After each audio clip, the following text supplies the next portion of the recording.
Steelers. You know, Quick sidebar for the draft class in 1969. I worked with an individual that was in that draft class.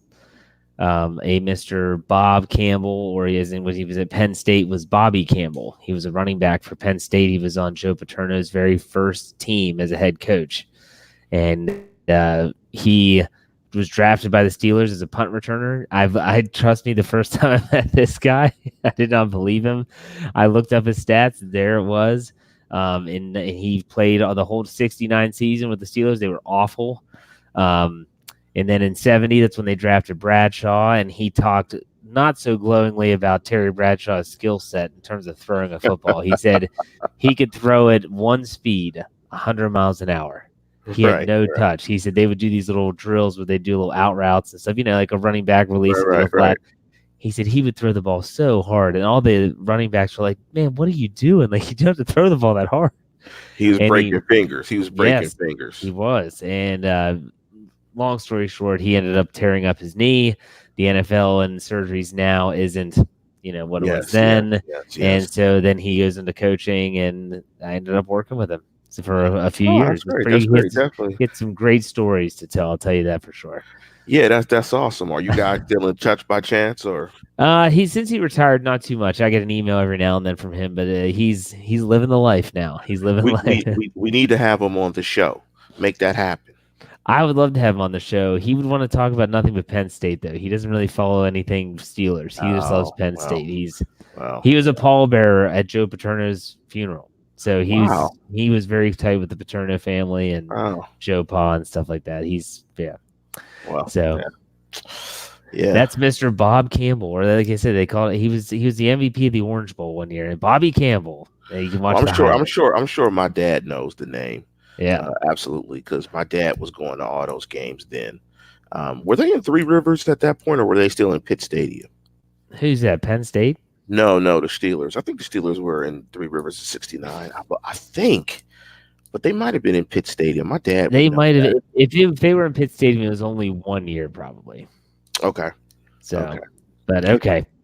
I didn't want to get off on that tangent, but you brought up the 69 draft class, and that gets brought up because I know the guy. But anyways, let's talk about some breaking news. Dave Schofield last night on the Steelers Stat Geek, which you haven't checked out that show, I recommend you do that, both on YouTube and on our audio platforms. He got to actually break the news. Like, it had happened just before he went on the air, and those were the rumors that the Pittsburgh Steelers had traded with the Seattle Seahawks to get tight end Nick Vannett. And at the time, no one knew what they gave up. Lo and behold, it was a little bit after Dave went on the air. It was reported it was a 5th-round draft pick. And so then the speculation started. When I wrote the article for BehindTheSteelCurtain.com, my speculation was Vance McDonald's hurt. He was seen in a sling on Monday. That's not good. That they probably are thinking, we need to get an extra tight end because Vance might be out for the long term. Then, as I wake up this morning, Lance sends me a text, which is a screenshot of Jerry Dulac of the Pittsburgh Post-Gazette stating that's not the case. That Vance's shoulder is not that bad. They just wanted to add depth to the position. Now let's fast forward to a few hours ago, and the Steelers. Let me read the exact quote. Sure, go for it. Steelers did not make the trade for Vannett because they think Vance McDonald's injury is bad. It's not. They are trying to bolster the position and get a number 2 after what they've witnessed through 3 games. Okay. So, and then the move that they made, which had to be done by 4 o'clock, which was putting Xavier Grimble on injured reserve due to a calf injury, it made sense. So, Lance, when you hear this news, when you see the transaction, when you see what they gave up for Vannett, your thoughts were? It's just a 5th-round pick. I mean, that's my thoughts. I mean, don't say that to the horde, the masses out there that they have their torches and pitchforks. They're ready to go because they gave rid of a 5th-round pick. Yes, okay. So let's just say on Twitter today, Bouchette and Cabali, Ed Bouchette, Hall of Fame writer, formerly the Post-Gazette. What a horrible tandem! Oh wow. Just pow, pow, shots fired. Wow.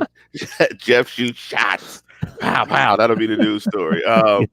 So Cabali and Bouchette they're ripping. I mean, and we'll talk about this in the show. They're very traditional in their viewpoint of trading assets, like most Steeler fans are probably. And they were just talking about, they were listing off very good fifth round draft picks. But, sometimes writers aren't the most analytical. I just threw a bunch of writers You under just the threw every writer under. yes. And I say that to say, for every really good fifth round draft pick that they listed, I'm guaranteeing you I could list another 25 to 50 that were bums. At So least.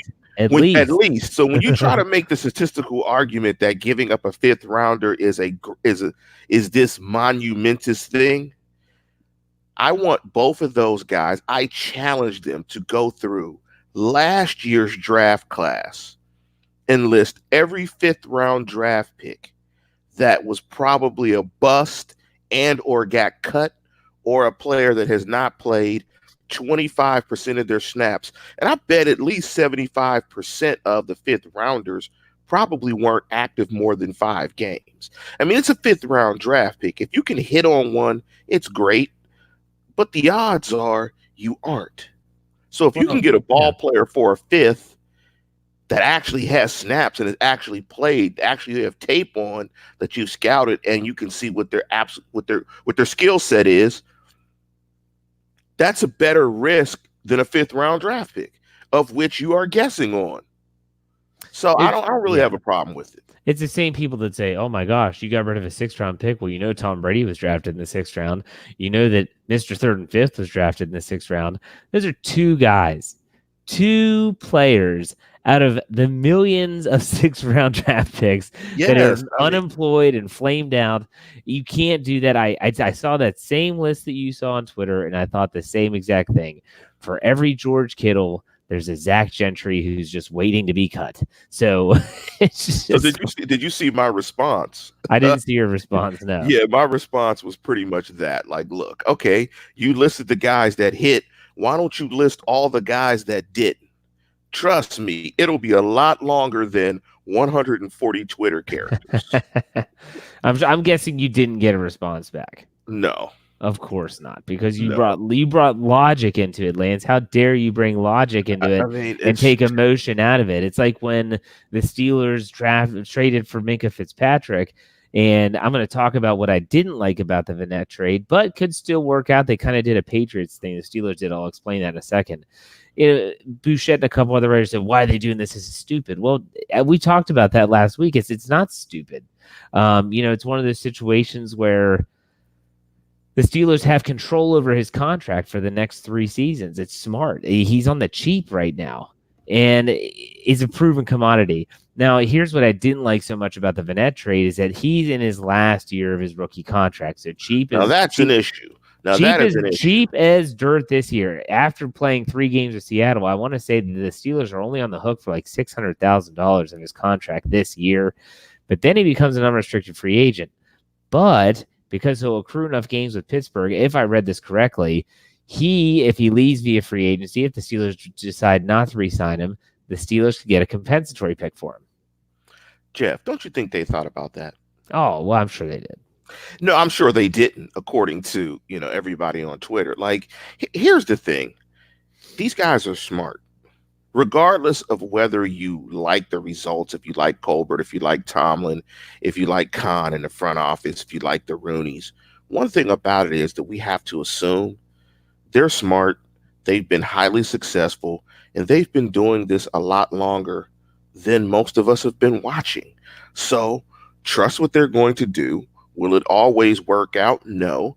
That's why it's called professional sports. It's not called professional guarantees. It's called professional sports. You got a scoreboard. Transactions might not work out. Guys may not play up to the snuff or ability. It's just part of it. It works sometimes. It works sometimes. It doesn't. Yeah, and so, I mean, I think that the compensatory pick thing has been a big motivating factor for a lot of teams since you've been able to then trade those picks. You got to remember, it's only been, I think, 3 or 4 seasons where comp picks were considered to be assets that you could trade. Prior to that, it was if you had a compensatory pick, it was that pick and that was your pick and no one else could touch that pick. But since they said you could now trade those picks, well, now people are like, well, shoot, we're going to let guys walk because a Nick Vannett might be a dime a dozen. And so if he's a dime a dozen, we can let him walk, let him sign with somebody else, like Jesse James going to Detroit. Let him play a lot of snaps there. We'll get a compensatory pick. Let's say it's a fifth or a sixth. We could turn that into a trade deal to move up. It gives them more feathers in their cap. It gives them more of an arsenal. And so I think that it's smart. And, everyone talks about how the Ravens and the Patriots are two of the best teams when it comes to accruing compensatory draft picks. And I think the Steelers are probably thinking if he pans out, we give him a deal, maybe keep him around. If not, maybe we'll get something back for him. Let me quote the tweet from, correct me if I'm pronouncing his name wrong, Chris Adamski. Adamski. Very good, Lance. Very good. I'm popping my collar. Got Chris Adamski of the Pittsburgh Tribune.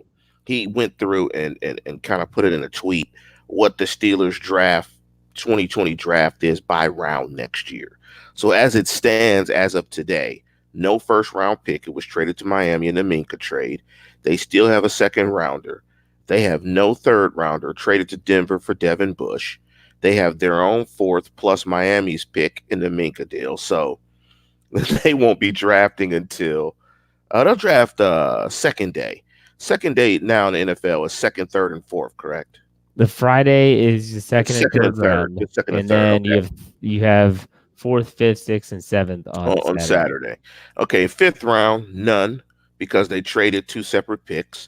Sixth through seventh, they still have both. And he wrote asterisk, likely get compensatory pick after the third round. So, hey, I mean, if you were having a draft party in 2020, you better cancel it. Or just enjoy not having to worry about the Steelers pick. You get to watch everyone else. Exactly. Or here's the setup too, Jeff. Man, they don't. Fans won't have a pick to complain about, so that's a good thing. Exactly. Yeah. They'll still complain. Trust me, they'll still complain.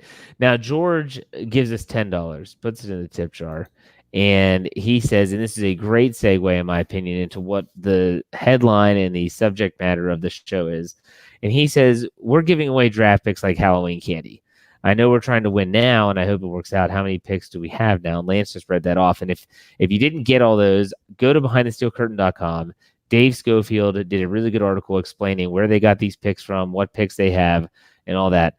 But when he says they're giving away the picks like candy, this is not typical Steelers fashion in terms of what they do with their draft stock and what they do in season. They make these moves, but for some reason in the last 3 or 4 years, they've made a lot of these moves leading up to the season and some during the season. So, Lance, let's talk about the Steelers way. Let's start by your definition of the Steelers way, and then we'll see if we'll answer the question that is in the title of this episode: is the Steelers way dead? It's building through the draft. I mean, that's what they do. They're typically conservative. They always draft first-round picks, and they build through the draft. That's typically the Steeler way, and they sign their own free agents. If they're going to sign a free agent that's a street free agent, it's not a big-name free agent. It's typically a role player, glue guy free agent, but they typically build through the draft by trusting their board, drafting guys, and re-signing those guys that perform that they drafted. That's typically the Steeler way. Not talking about the Steeler way in terms of style of play, which we'll talk about a little bit more in the show. But that's the Steeler way, build through the draft. And as we look at some of these transactions, we're talking about the Minka trade. We're talking about Josh Dobbs to the Jaguars, Gerald Hawkins in a 7th-round pick to the Bucks. I'm just going through some of these. A 6th-round pick in 2019 by sending Marcus Gilbert to the Cardinals. A 3rd and 5th for Mr. 3rd and 5th. Getting Ryan Switzer in a trade with the Raiders along with a 2019 6th-round pick. There's more. J.J. Wilcox trade. Trading Martavis Bryant. Trading Ross Cockrell. Trading Sammy Coates. Acquiring Vance McDonald. Here's the point. Here's my point with all of that. Should you have a way if that way doesn't result in winning championships? Is it relevant to still have a way if that way doesn't get you any closer to beating that team up north? We talk about it all the time on this show, Jeff. What is insanity? Insanity is doing the same thing over and over and expecting a different result. You've talked about it. We've talked about it ad nauseum. The first round draft picks haven't been like they used to be, where they were slam dunk, hit every year, Pro Bowl caliber dudes that changed the team. It's not that way anymore. Maybe they need to alter how they do this. So I think the Steeler way, that tried and true way that I described of building through the draft, and I don't think it's completely dead, but I think it's definitely sucking wind. Well, let me simplify it even more. Do you have to have a way? That's my question. In today's day and age, with free agency, with the salary cap the way it is, with contracts the way that they're trending, do you really have to have a way? You don't have a way. Does it have You don't. to? I agree. You don't. But like it does. I don't. And everyone always points. So you said it. The team up north. The team up north doesn't do things the way that you just described as the Steelers way. They don't draft particularly well, but they will go out and get free agents that they think are going to fit the system. They're going to be what they want, and that's when they get the most out of them. Hey, Jeff, they just signed Mr. Third and Fifth after all of the shenanigans with the Raiders and had the nerve to be surprised that he acted a fool when he was a Patriot. Like they like, oh my goodness. You mean he had baggage coming in? Of course. Of course. Their way is do whatever to win. Yeah. That's the way.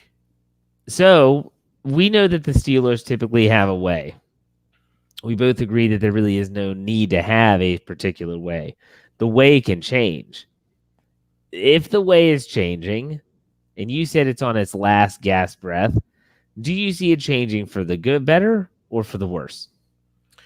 Well, you got to measure it by wins. You got to measure it in Pittsburgh by championships. So if they don't, yeah, but you know what I'm talking about. So like you see them trade a first round pick away for Minkah Fitzpatrick. Is that the way you want this team to be run?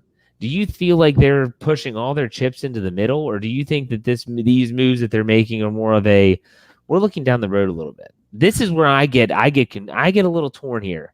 I'm getting older. Look, I want the chips to be pushed all the way into the middle of the table. Push the chips into the middle of the table. Put your foot on the gas and let's go 150 miles an hour. I mean, part of my pride every day, sometimes, being in sports bars and going to work is just being able to say, look, man, we still got the most. I mean, like that's a chip, or that's a badge of honor. We still got the most. I mean, like you could say anything. I can always come back. Now I got to come back with we're tied with a team that has the most. I mean, I don't like that. So I'm like, push your chips all in because that team up north is going to push their chips all in. This is the thing that the Steelers have to fix. The way is the way. There's no way. Do whatever you need to do to acquire the best players.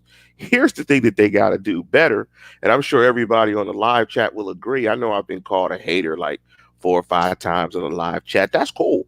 Like first 20 minutes, that's almost like light. Here's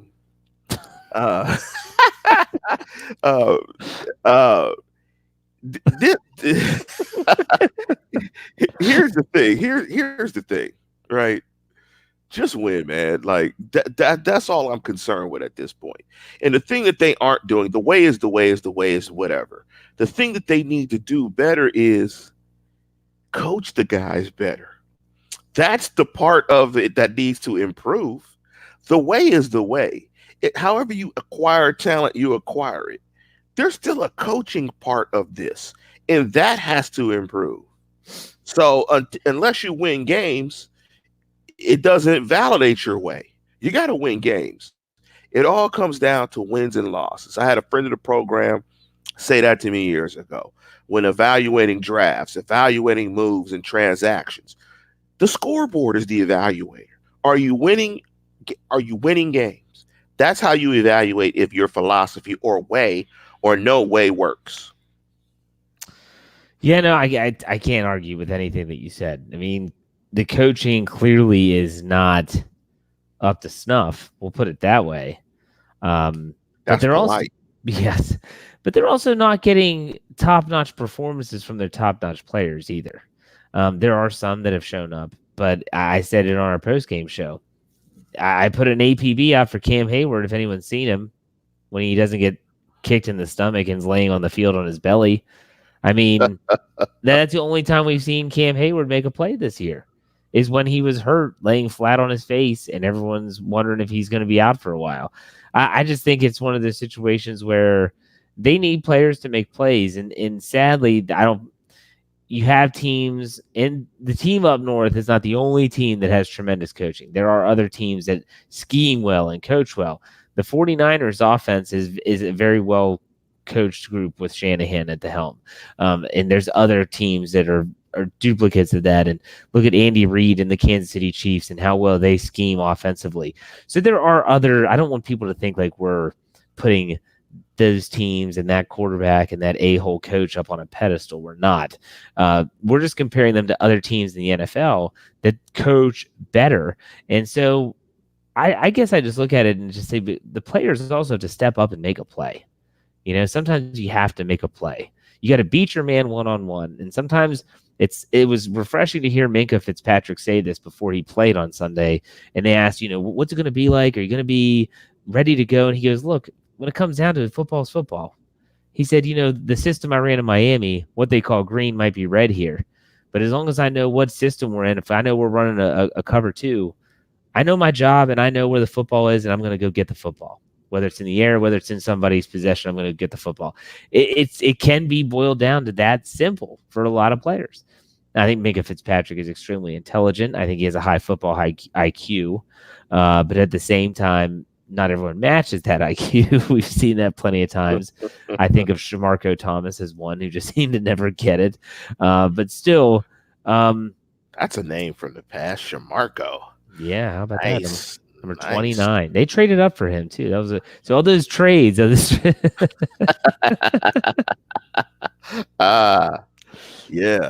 So that worked out. It was great.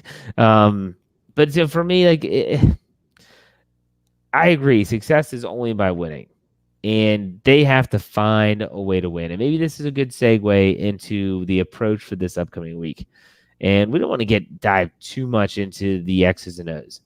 But Lance, you said you had some numbers to go over, correct? Of stuff that needs to change. Yes, I do. So I Jeff and Dave know that I do, my own little Google Sheet stat sheet where I track different metrics. Now, I decided to create like a different spreadsheet and go through some differences. So some of the things that I put on there, and I'll ask you, Jeff, which one do you want to talk about first? Points, third down differential, red zone percentage. Third down differential. Okay, so currently the Steelers, and this I don't have the NFL rankings here. So it's bad. That's all you need to know. It's bad. Yes. the Steelers are converting 25.7% of their third downs. Opponents are converting 47.3% for a difference. That's a difference of 21% on average.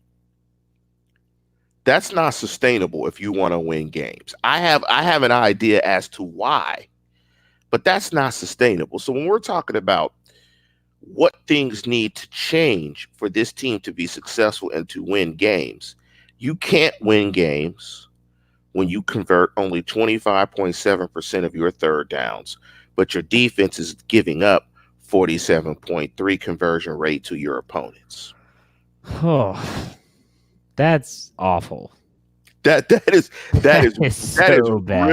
That's really bad. And there are some numbers. And let me give you another number, how that translates. Snap counts. The Steelers have run 163 snaps. Offensive snaps. Opponents have run 212 snaps for a difference of 49 plays. Now, where that really is illuminating is the Steelers only average 54 snaps per game. So when you look at that difference, that's almost a game's difference in snaps. So the Steeler defense has almost played 3.5 games worth of snaps. We talked about this in the post game about how the two sides of the team, offense and defense, aren't playing in concert with one another. And right now, it is the worst potential combination you could have: an offense that can't sustain drives and a defense that can't stop drives. And so what you have is the offense isn't giving the defense a rest, and the defense can't get off the field to give themselves a rest. And so they're getting gassed. And you said it yourself. Look at the last two weeks, particularly the first quarter, even the first half. The defense is hunting. I mean, that's a step on to it, is just eating guys alive. And in the second half, they are just grinding down to a stump. Let me give you another number that's really illuminating. First downs. The Steelers have 43 first downs on the year. Their opponents have 75. It's a difference of 32 first downs. Like, all this stuff is related, right? When teams have that many first downs, that means the conversion, as we saw, the conversion rates are drastically different. And you know what that all boils down to, Jeff? The difference in offensive yards over the first 3 games is 539 yards. The Steelers have 829 yards of offense to teams 1,368 yards. Like, these aren't sustainable. You can't win football games when you have statistics that are that tilted. It's impossible. So, that's why I wanted to bring up these numbers. And before we did the show, offensively, what needs to be fixed to make some of these numbers more equitable? Well, the third down, which is why I stopped you when you were going through what do you want to talk about, and I stopped you when you got to third down and said third downs. If the Steelers can just convert, and this is something Mike Tomlin said a lot today during his press conference, which is a day later because of the Monday night game, he said, we just need to convert. And it's the truth. If the Steelers just convert on, 50%, they're at 25%. If they were just to be at 50%, just think about how that would ultimately impact the defense's percentage, because the defense wouldn't be on the field as much. They wouldn't have as many snaps as the offense does. And you're on the right path. Right. But boil that, reduce that down even more. What do you think they need to do better as an offense to convert more third downs? Probably positive yardage on first down. How? Running the football or throwing the football. running the football. Yeah, which they can't do. They're awful right now. Because on the defensive side, they've got to stop the run. Like in the last 2 games, running backs, because I split my numbers out between running backs and non-backs. In the last 2 games, running backs are averaging 4.8 yards per carry. If you're giving up that much on your run defense is giving that much up. In the Seattle game, 27 carries, 129 yards, 4.8. 49ers, 34 carries, 165 yards, 4.9. If you're giving up that much on the ground, guess what happens? An offense stays on schedule. If an offense stays on schedule, they're in third and manageables, third and shorts, and guess what they do? Convert at a 48% clip. I mean, in this new NFL, what does that say about your run defense when teams are running it on you? Let me get the average here. An average of 30 times a game. This is the NFL. Teams are going to do what they think is successful. And if a team runs the ball on you 30 times in this pass-happy NFL, that means the NFL thinks you cannot stop the run. So for me, on the defensive side of football, they've got to stop the run. They've got to put teams in second and longs. They've got to stone the run especially on first down. In the San Francisco game, I think one of the biggest things why they lost that game, they were getting gouged on first down in the running game. I mean, those running backs were getting 6, 5. I mean, there were numerous times where they got first downs where they running the ball on first and second down and getting the first down. That should never happen. That should never happen. And so for me to turn a lot of this around, it has to start on Monday night with Stone and Joe Mixon. I mean, they have to do that to have a chance to win this game. For me, I just think that the Steelers are offensively, they're so confused right now. And you hit the nail on the head where they can't. And Dave Schofield in our Bonehead segment, which ran this afternoon, if you haven't checked that out, go and check that out on BehindTheSteelCurtain.com. He was the one that said how disappointed he was the Steelers were trying to do the same offense that Ben Roethlisberger runs with Mason Rudolph because they're not the same style of quarterback. And they only had 9% of their plays under center. So it was still all shotgun. And I think that Lance, you talked about staying on schedule and third and manageable. I said it in our post-game show. I've never seen a team make 3rd and 5 so painful to watch. So painful. And I think back to Todd Haley's first few years in Pittsburgh, and guess what the Steelers were really good at? Converting on third downs. And I know they had different talent in different areas, but at the same time, you have to ask yourself, the offensive coordinator is going to have to get a little creative. He's going to have to try to figure out, and maybe the 1 day extra of prep before the Monday night game against the Bengals at Heinz Field. I don't know. Maybe it'll be a chance for them to kind of iron out some kinks, and we'll see. It's only one more day, but 1 more day is 1 more day. One thing I saw that was distressing, on game film is that they're not even moving guys off the line of scrimmage on double teams in a run game.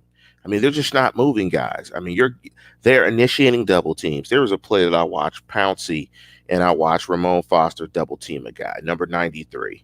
The guy stands up both of them, sheds the block, and makes the tackle at the line of scrimmage. I mean, if you're going to double team a guy, why double team a guy if you can't move him off the line of scrimmage?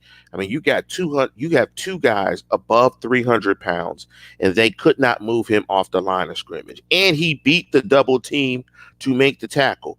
This guy isn't. I'm flubbing on an all-time great defensive lineman. He's not Joe Green, so to speak. Number 93 is not Joe Green. So, I mean, it's – and that's probably the most disappointing, I think, for me this year so far, is that what I thought was the strength of their offense has not been a strength of their offense. It's been as inconsistent as every other element of the offense. That's the offensive line. I mean, the tackles were getting ragdolled. Villanueva, Nick Bosa was killing Villanueva.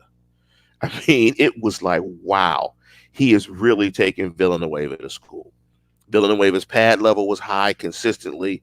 He was walking him back into Mason Rudolph's lap consistently. So for me, on the defensive side of football, it starts with stopping the run. They've got to stop the run, and they particularly have to do it on first down when they are presented with first down runs. Yeah, but the thing is, though, is that so far, I believe I saw a statistic from Pro Football Focus that stated that Andy Dalton averages the most attempts out of any quarterback so far through 3 weeks. I think he's averaging over 40 attempts a game.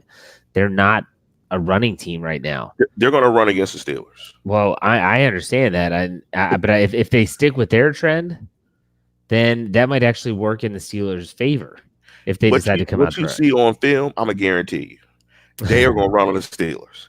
They are going to attempt to run on the Steelers because they have a physical freak as a running back, and they are going to try to lean on the Steelers and run the football. The Steelers have not shown in the last 2 weeks that they can stop the run whatsoever. You asked me before we went on the air earlier today, we're going to have someone from the Bengals site on.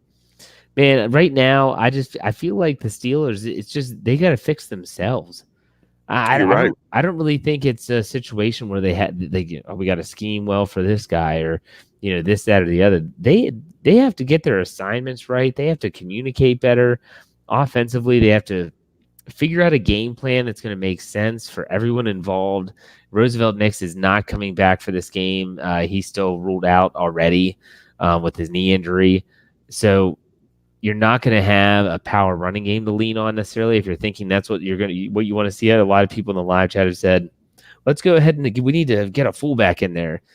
Dan Kreider's not walking through that door with Jerome Bettis behind him. Okay, just so you know, it was fun when it was here, but it's just not the way that they run the offense anymore.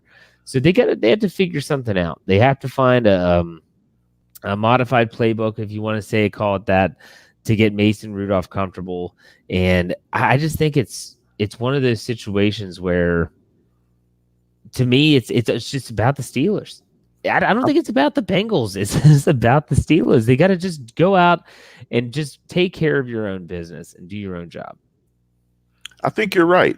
I mean, I think you're right. There is a lot to correct, and I think I think as I look at this defense on the defensive side of the ball, I think I think Barron had a really bad game. I rarely try to question guys' effort. But his effort looked really strange on film on some plays where he gave up on some, looked like he gave up on some plays and he was really not running. The inside linebackers looked a little bit confused. The rookie had 11 tackles, all that stuff, but he was out of position on a lot of plays. He looks confused. The combination of Barron and Bush looked confused. I think what the Steelers thought they were getting in terms of a guy that can cover, and I thought so as well. I have not seen that yet on film. They look confused, and I'm surprised that I'm going to say this, but I think they need Vidi Vidi Vici back. I think they need a stabilizer. I think they need Vince Williams back as a stabilizer in the middle of that defense. Sure, he can get picked on coverage, but I think he'll bring a physicality in the run game in terms of their run defense that they're lacking. And I think he's a guy that knows what he's supposed to do. There are still too many breakdowns on this defense, in my opinion, that need to get corrected and need to get fixed. But yes, I don't think it's anything about the Bengals. I think it's about, what they have to do and how they have to correct and how they have to get better and get on page. I think the Bengals will present a formidable challenge because division guys do. They know you very well. And when you've got William Jackson III and Drake Kirkpatrick as your cornerbacks against this wide receiver crew, it's going to be tough. Think about the last game of the year last year with no AB and how tough it was and how tough that win was for the Steelers. So I expect it to be a very tough ball game. But I do expect that the Bengals are going to run the football and minimize the opportunities that Andy Dalton has to turn over the football. I think you're going to see a steady diet of Joe Mixon in play action. I would run Joe Mixon at least 20 to 25 times in this game. For me, I look at you brought up Vince Williams, and I look at Vince Williams, and everyone says, well, he's not good in coverage. Devin Bush hasn't been good in coverage. And so, neither is Barron. So if all three of them are struggling in coverage, you might as well put a guy out there that's good at stopping the run. That's Vince Williams' forte. He's a downhill defender. He's a thumper. He's that Larry Foote type. You just wish that you had a James Ferrier type to go alongside him. I do think Devin Bush is going to be okay. I saw someone the other day that was saying how Devin Bush is disappointing and all that. He's a rookie. And the game is going to have to slow down for him. And it happens at a different time for everyone. It took Shazier time. It's taken a lot of players' time. I think that he at least has a knack to finding the football. He leads the NFL in fumble recovery so far in 3 weeks. But ultimately, he just has to he's thinking too much. You can see it on film. He's worried about the run. Next thing he gets beat in the pass, or he's worried about the pass, and it's just a bunch of different stuff. But because I showed you some pictures today where there was that play where he was supposed to cover the tight end in the slot, and he just doesn't do it, and he gets the tight end just runs around him, and that's a play that he would make 1,000 times at Michigan. Like if he were at Michigan in Michigan's defense, there would be no way that he would have let that tight end release and just catch the ball over the middle of the field and look just completely lost. I mean, he was so lost, he had his back completely turned to the guy who was looking to find him. I mean, he just couldn't find him. So he's learning. But yeah, there's a lot that needs to be corrected and a lot that needs to be fixed. That's why I don't want to hear any divisional playoff talk or any of that. This is a don't team. get Dave Schofield all fired up. He wrote an article about that. This is a team that needs to be focused on trying to just get a dub, because man, it's going to be difficult for them to get a dub right now. We need them to get a win because we can't rely on them making trades every week to get to keep people listening to our shows. Hey Jeff, why don't you highlight Bali B's comment? This one? Do you see? Yes. It's been a busy week for me. And I get up early and I head to the gym. He's getting ready to eat dinner probably. And I'm getting ready to go to bed. There's the difference between California. I've had a long day myself that I do not want to share. It was a really long day. Not the most fun. We are not podcasters in our full-time jobs. We'll put it that way. And I'm I'm dealing with kids all day. I come home and have 5 to deal with some more. So bear with us. If you guys couldn't tell, Jeff has a light switch to his right, and I have nothing in the background. So, if this was our 24-hour a day, 24/7 job, we'd have fancy backgrounds in the back. But, you see the starkness in the back and the gray so this is not coordinated in terms of color schemes or any of that stuff. I'm sitting in my dining room doing this. All right, so not enough about us and our personal lives. Let's talk about the game in terms of predictions. Lance, I'm curious because this year I haven't been able to get a bead on what your thoughts are on this team. There are times where I'm like, oh, he's definitely picking against the Steelers this week, and then you pick the Steelers. So what are your thoughts for this Monday night game in week 4? Well, actually, Jeff, I've picked 2 of the 3 games correct. You're 0 for 3. Yes, I am. Because I don't think the Steelers are going to win on Monday night. And I know I'm going to... or don't? I do not think they're going to win. This is not a very good football team at the moment. And part of the reason why I'm doing the different sheet is some of these are elements that define what a good team is. I mean, they're running deficits, obviously, in points, third down percentage conversions, red zone attempts, snap count, average snap count, first downs, offensive yards. We didn't even talk about yards per attempt, 5.9 compared to 9.1. Quarterback rating, 76.1 to 113.6. The Steelers right now on both sides of the ball are a get-right team. You can get right against the offense. You can get right against the defense. They're going up against an athletic front.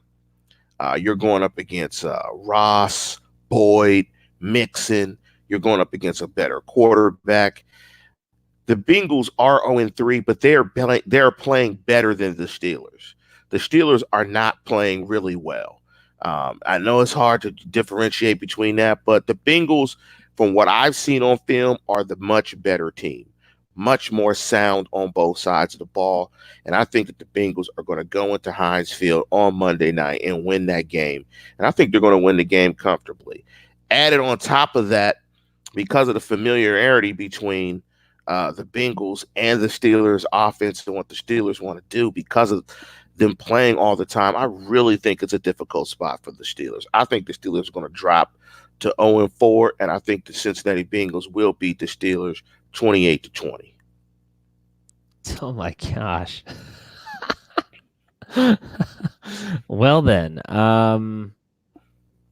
you have watched enough film And I know that you've broken it down because you sent me videos and you sent me screenshots and you're circling stuff. You're like John Madden on a cell phone screen. And I'm just waiting for the audio. Bam, bam, bam. He's got to come right here. Here's the thing. I still feel like the Steelers have talent. And I still feel like the Steelers are a team that is just waiting to turn the corner. They've played bad these first 3 weeks. There's no doubting that. There's no debating that. There's no talking about anything other than that. I think that it's one of those situations where you can say that Ben was hurt in the first game and a half. You could say that Mason Rudolph still needs some time. I like the fact that the Steelers are at home. I like that this game is in prime time. The Bengals' record in prime time is awful.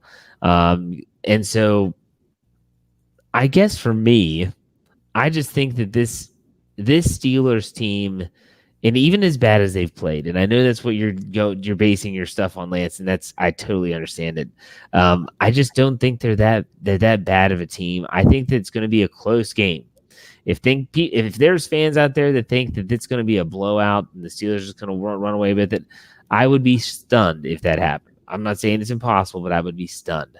I'm going to say that the Steelers win, but it's going to be close, and I'm going to say Steelers 24, the Bengals 20, and the defense has to get a stop in the final possession. So if Andy Dalton has the ball with a chance to score a touchdown and win it, I think that the Steelers win, and I think that Mason Rudolph ultimately in the offense looks better. They look more complete. They're actually able to string together some first downs and move the ball, and hopefully the defense is, starting to kind of come together as well. Answer this, yes or no. Is this a must-win game for the Steelers 2019 season? I know earlier you said I don't want to hear any talk about the division or playoffs, but if they have any shot, they can't lose this game. No, it's not a must-win game because I don't think they're making the playoffs anyway. But take that out of it. You know what I'm saying. Yes. If I'm of the mindset that I think they're going to still make the playoffs and all that good stuff, yes, it's definitely a must-win. Like Brandon Reese said, 100,000% they've got to win because you got to start winning your division games. I mean, at the end of the day, if you win all your division games and have the best record in the division, you'll go to the playoffs. Not like some people think you can go 6-0 in the division and still not make the playoffs because you can go 6-10. But yes, they need to win home division games. These are extremely important. A lot of steps before they get there. Go ahead. It's just right now they're not a good football team. So that's why I'm picking the Bengals. And it's really hard to pick between 2 0-3 teams. Like, which bad team is worse? I mean, that's what we're talking about here. And I think the bad team that's worse is the Steelers in this case. Well, you said the Bengals are playing good football this year. Is that also referring to the 41-17 loss to the 49ers? Now that was a thumping. Where they gave up like 200 yards rushing. Now that was a thumping. They played well last week in Buffalo. I don't think Buffalo is that good. Buffalo's really good defensively. And it's funny, it's funny when you watch other teams, because there are certain teams I just don't watch, and I only get to see them if they play an opponent of the Steelers, and Buffalo is one of those teams. Buffalo's got a lot of defensive talent, and that quarterback is an athletic freak. I mean, Josh Allen is an absolute freak athletically. I was surprised. I didn't know much about him. When I watched him on film, I was like, good Lord, dude. Like, he's 6'6", 6'7", doing this stuff? Like, he's ridiculous. Yeah. We fall into the same trap that frustrates me when I listen to other sports talk radio, and that is we fall into the trap of we've seen 3 weeks of football and we're ready to make these knee-jerk reactions that the Buffalo Bills defense is really good and the Baltimore Ravens are unstoppable and the New England Patriots just give them another Lombardi trophy right now. What? No. Okay, the Baltimore Ravens basically beat a powder puff team and a JV high school team, and then they go to Kansas City. And in my opinion, I watched almost all of that game, and the Ravens, the final score was not indicative of how bad the Ravens looked in that game. And They look so, bad in spots though, but yeah, they scrapped in that game though. That's I'm tough. not saying That's they tough. didn't scrap. I'm not saying they didn't scrap, but they've only played 3 games, man. They've only played 3 games. Teams can Hey, Jeff, change. Things can change. It can change for Pittsburgh. It can change for Buffalo. It can change for New England. It can change for every one of the 32 teams in the National Football League. That absolutely, there's no, you can try to connect all the dots in the world, but man, it's still so early. hey Jeff, bring up the Jeff Sports Blitz comment if you can. The Baltimore Ravens one? No, Jeff Sports Blitz. Well, yeah, he has Baltimore Ravens are garbage. I like that one. No, the other one. Lance thinks he's a sports expert. Oh, let me find it. There we go. I love that's that's definitely for the Hey, you got to spell that right though. yeah. Well, yeah. You gotta spell that right though. But good comment though, because I agree with you. Only if you spell expert correct. There you go. Well, so that's the thing that I keep on coming back to is trust me, it's been bad, but it's like I talked to my father, he's the one that raised me and my brother in a black and gold household, not just for the Steelers, but for the Pirates and the Penguins too. And I was talking to him and he goes, hey, well, you have to watch the games, is what he said. And I said, yeah, but every Steeler fan, regardless of win or loss, should be really excited about watching these guys play. And he said, well, what do you mean? And I said, Dad, look how young they are. This is the future of the team. Whether Mason Rudolph's the future quarterback, this isn't the only position on the football team. And you got guys like Deontay Johnson, Juju Smith-Schuster still young, James Washington on the defense, Edmonds, now Minka Fitzpatrick. You got Javon Hargrave. You've got the rookie Devin Bush. I mean, there's so many interesting aspects of this team. It might not be polished. It might not be perfect, but I think this team has a lot of young, budding potential. So there you Here's go. the thing, Jeff. Here's the thing. If I pick the Steelers to lose, it's just my objective opinion. I understand that. I'm not. You know, I'm no. This is more so for the people in the live chat. You know, I'm Yeah. going to pick who I think is going to win. So do I. I just always think it's the Steelers. Ironically, I'm still encouraged by the season. I mean, I've just been able to take a step back and look at the season for what it is. I think it's a rebuild. I think because of Ben Roethlisberger's presence, I thought it was more than that because he's such a great player. He's 7. He's eventual Hall of Famer, all that good stuff. And the power of quarterbacks, that quarterbacks can turn SH into Shinola, that sometimes quarterbacks can shine up the deficiencies on your team and you don't really realize them until the quarterback is out. And you're like, wow, he was covering up for a lot of stuff. And I think Ben, to a large part, was covering up for a lot of deficiencies on his football team. Once he's gone, they come to light, and then you could take an objective look at your team and go, wow, like you said, Jeff, they're really young on both sides of the ball. I mean, you've got 2 young safeties. I mean, Nelson is young. Watt is young. I mean, you look on the offensive side of football, all the wide receivers are young. I mean, the running backs are young. Like all of those guys are 3rd year or less. This is a very young football team. And I'm sure somebody knows off the top of their head. I mean, how many of their starters have played 5 years or less? On both sides, total? Oh, yeah, total. Both sides of the ball. The 22 starters. Was 16? You said 5 seasons? Is that what you said? Five seasons or less. I'd say what? Do we need to go through and count them? No, I'm just thinking over I was half. gonna say we could do that. I'm thinking. Okay. I'm thinking like over half. Yeah, easily. Yeah, that's a young defense. Then you throw Hilton in and Sutton in and sub package football. You add more young guys. They're a very young team. Yeah. And so what I think they need both of their more veteran units. You throw Hargrave in there. You need Tuitt. You need Hayward. You need that offensive line where they've sunk a ton of money in. You need those units to ball out. And we've seen glimpses of that with Tuitt when he doesn't have to play 25 more snaps and he's playing 70 snaps a game, 73, 74, 75 snaps a game. I mean, you can't make defenses play a game and a half every game of snaps and expect it to look good. So there is some light at the tunnel, but it is what it is, in my opinion. It's a rebuild. And sometimes rebuilds are painful. That's why I ask, are Steeler fans up to the task of watching what a rebuild could possibly look like? I hope they are, because if they are, they listen to us. Well, we got grilled in the comments on YouTube after our post game show, where we both said, that this is probably what a rebuild's going to look like, and it's going to be squeamish at times, and you got to put your, you got to put your fanhood aside for a little bit and look at it objectively, like you just said. And I mean, they're like, oh my gosh, rebuild, blah blah blah blah. Look, no one said you can't win during a rebuild. I don't think any of us are suggesting they're going to go 0-16. I'm not. Lance Me might. either. I'm not. Yeah, no, I think this team can still win a lot of football games, but without Ben Roethlisberger quarterback, you're getting a look at what the next phase could possibly be.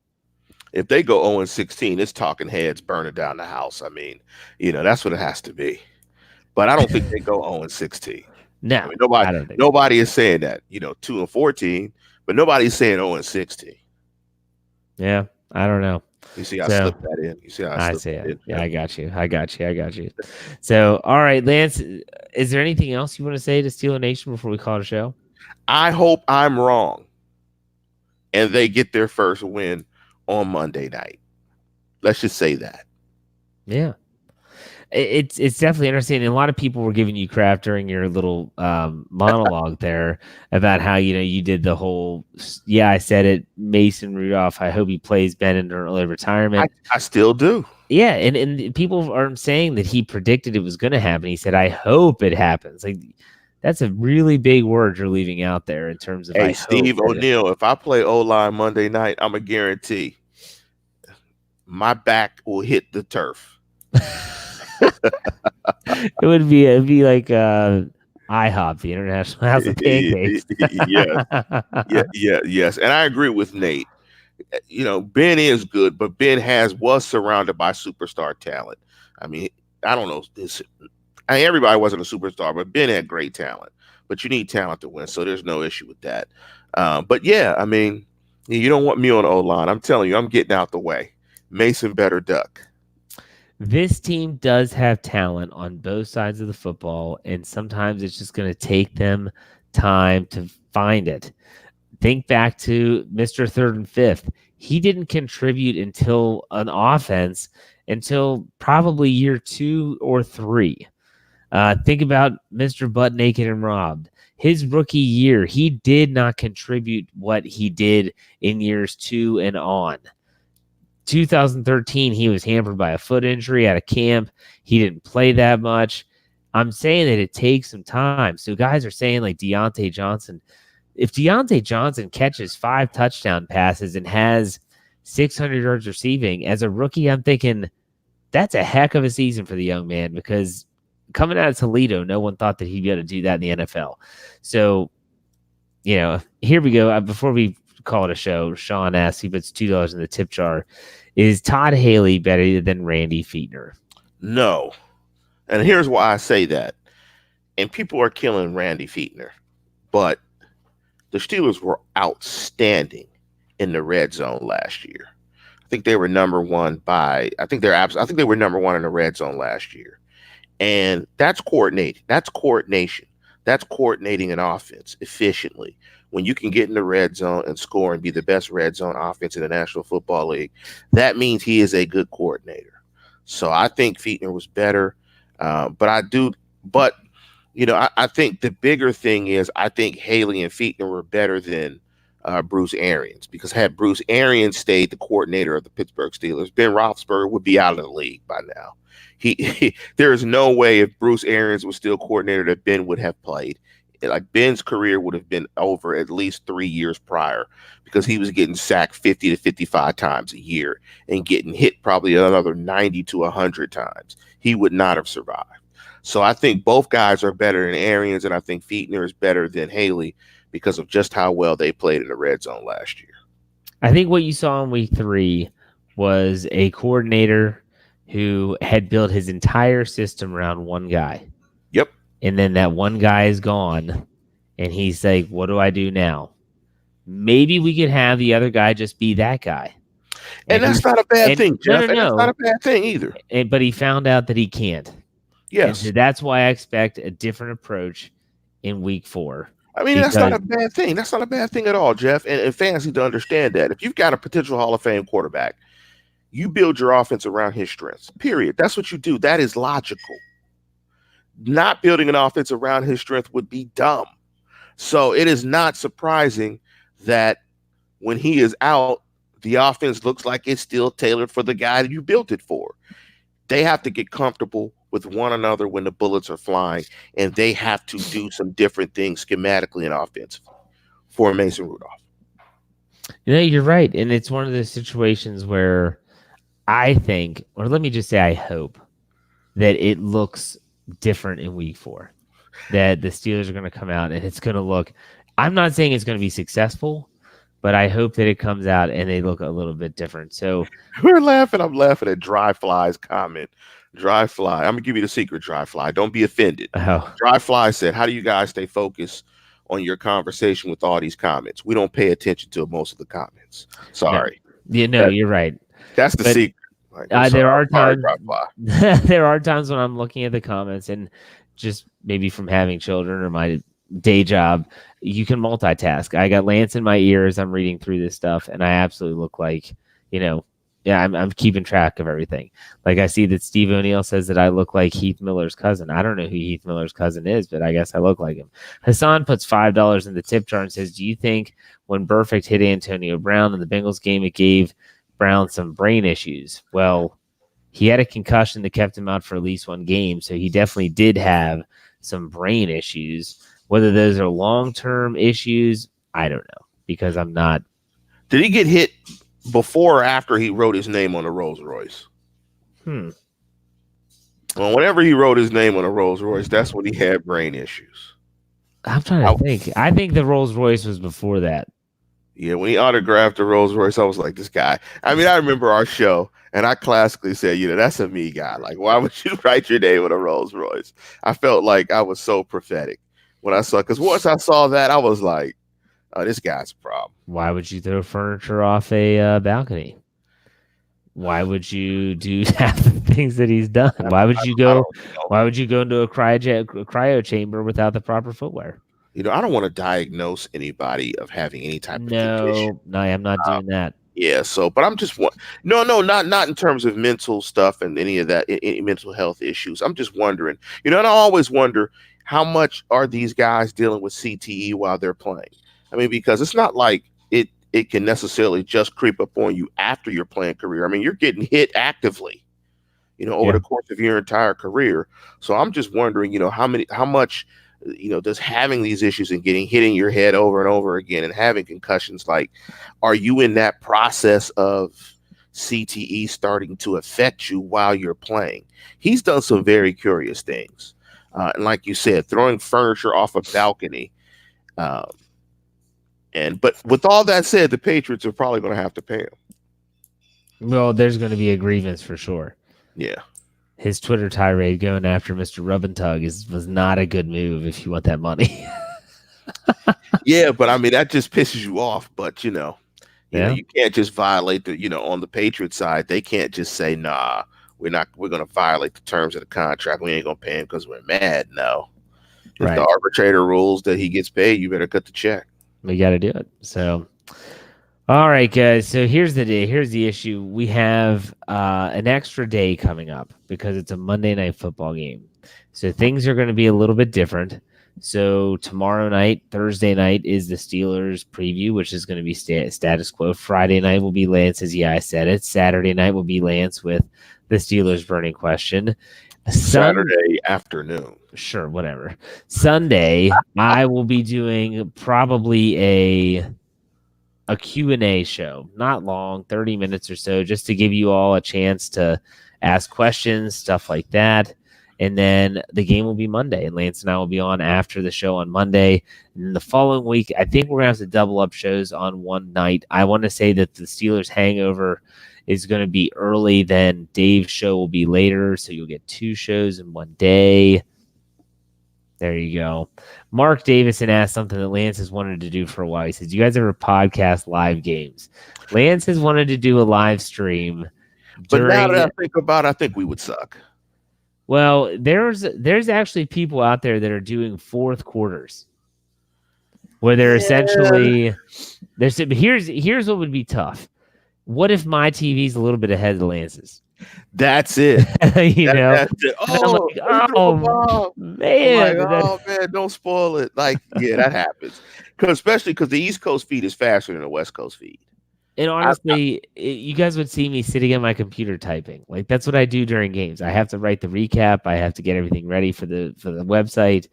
People forget that my job as an editor is before podcaster. So, maybe we will one of these days. Maybe Jeff, I think Brian and Dave would be better. Oh my gosh, they'd probably just argue with each other the entire time. Yes, that'd be funny. Or Dave would hedge his comments the whole fourth quarter. Well, I think it was a bad play. I think. So, all right. So that's what's coming up. Make sure you check out BehindTheSteelCurtain.com for all your Pittsburgh Steelers needs. We had some really good film rooms today go up, and so they're still on the main page. One was about Nick Verrett. If you want to know what the Steelers got in this trade, there's an entire article breaking that down from blocking, pass catching, stuff like that. Lance, why don't you go ahead and send us out? Tune in, tell a friend, and subscribe. Absolutely couldn't agree more. We will see you on Monday night for another episode of the Steelers postgame. We'll see you then, hopefully after a Pittsburgh Steelers win.